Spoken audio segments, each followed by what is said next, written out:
सम्माननीय सभापति महोदय, पूज्य गुरुजी गुरुमा वृंद, मंचासीन अतिथि वृंद, सहपाठीगण एवं मोर सान बड़ भाई भौणी माने आजिर एही पवित्र स्वाधीनता दिवस रे मते किछि कहिबाकू सुजोग मिलिथिबारु मु निजकू धन्य मने करुछि। आज हेउछि अगस्ट मास 15 तारिख 2025 मसीहा आम देशर 79तम स्वाधीनता दिवस। प्रथमतः आजिर एही पवित्र स्वाधीनता दिवस उपलक्षे मोर अनेक शुभेच्छा और शुभकामना जनाऊछि। स्वाधीनता आमर जन्मगत अधिकार। एही पवित्र दिवस भारत वर्षर एक मुख्य जातीय दिवस रूपे परिपालित होई आसुछि। एही जातीय उत्सव को समस्ते स्वागत करती और भारतर कणे कणे तथा सबु स्तर रे व्यक्ति विशेष श्रद्धा सहकारे पालन करती। व्यक्ति जीवन में एहार गुरुत्व को जेपरी उपलब्धि करा जाय थाए, राष्ट्र पाई मध्य एहा सेहीपरि अपरिहार्य होई उठे। स्वाधीनता हेउछि देशर गर्व और गौरवर प्रतीक। दीर्घ दिन धरी भारत वर्ष इंग्रेज मानकर शासनाधीन थिला। सेही विदेशी राष्ट्र को स्वदेशरू प्रताड़ित करने पाई संग्राम जारी रहिथिला। देशर स्वाधीनता हासिल निमित्त केतेक दलीय जननेता और राष्ट्रनायक प्रमुख निज निजर जीवन उत्सर्गीकृत करी देश पाई शहीद होइथिले।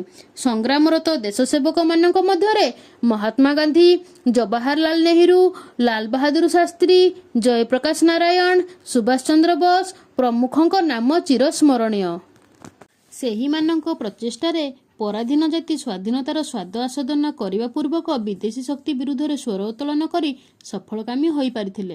ता फल भारतवासी गत 1947 मसीहा अगस्ट 15 तारिख में लहुलुह विनिमय पराधीनतार फांसरू मुक्त हेले। परिशेष विदेशी राष्ट्र स्वदेश को प्रत्यावर्तन कले। सेही पवित्र दिवस रे भारतवर्ष स्वाधीन राष्ट्र रे परिणत हैला। सेही दिन ठारू अद्याविधि आम्भे माने एही शुभ लग्न रे भारतर स्वाधीनता को स्वागत करने संगे संगे आनंद उल्लास तथा श्रद्धार सहित एही उत्सव को पालन करी आसुचे। एही दिवस पालन द्वारा देशर जातीय गौरव को स्मरण करा जाय थाए। शहीद मानक स्मृतिर पदचारण करा जाय थाए। अतीतर राष्ट्रनायक और जननेता मानक सम्मान प्रदर्शन करा जाए।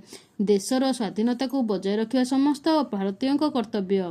देशर सामाजिक, सांस्कृतिक और अर्थनैतिक मानदंड को सुदृढ़ रखिया यत्नशील हेबा आमर सर्वादौ कर्तव्य। सेथिपाई आम्भे माने सजग रहिबा उचित। केवल भाषण प्रदान रे उत्सवर महत्व बा लक्ष्य साधित हुए नाही। उत्सव माध्यम रे जातीय भाव उद्रेक करने निमंते दृढ़ संकल्प नहीं कार्य करने विधेय।